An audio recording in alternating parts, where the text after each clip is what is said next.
ฮ้ยเสียงขวางต่อกันครับคำมวน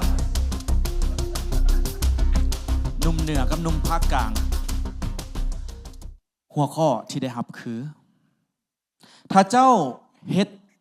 ผิดสิ่งใดหนึ่งถ้าเจ้าเฮ็ดผิดสิ่งใดหนึ่งเจ้าจะเลือกโทษตัวเองหรือโทษสิ่งอ้อมข้างเพื่อเอาตัวรอดเสียงขวางเลือก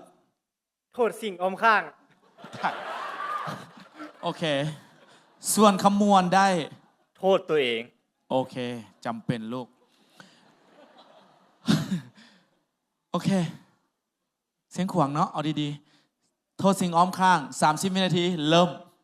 การที่เราเฮ็ดสิ่งใดสิ่งหนึ่งผิดมันอาจจะบ่เกิดจากตัวเราเองก็ได้มันอาจจะเกิดจากสิ่งอ้อมข้างเพราะว่าจะเป็นสถานการณ์ที่ขับขันมันอาจจะเฮ็ดให้บังคับให้เราเฮ็ดสิ่งนั้นผิดไปแต่ว่ามันบ่ได้ผิดที่ตัวเรามันผิดที่สิ่งอ้อมข้าง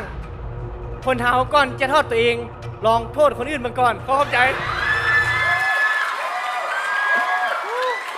โอเค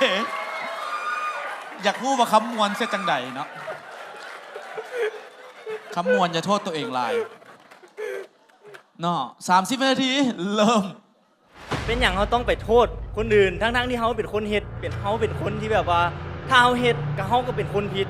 คนอื่นเฮ็ดคนอื่นก็ผิดเพราะฉะนั้นก่อนสิโทษคนอื่นเขาต้องโทษตัวเองก่อนแล้วเขามั่นใจจังไดว่าคนที่เขาไปโทษว่า